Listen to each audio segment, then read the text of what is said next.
గుంటూరు మహాకాళేశ్వర సమేత మహాకాళి ఆలయంలో పార్థివలింగార్చనానంతరం స్వామికి సప్తహారతిని దర్శించండి.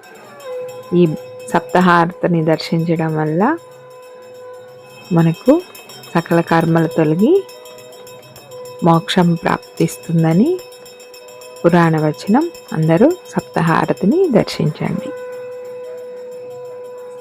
కైలాసవాస కాళీ ప్రియనాథుడా, ముల్లోక పూజ్య స్వామి నీరాజనం, ముక్కంటి దేవ శివుడ నీరాజనం.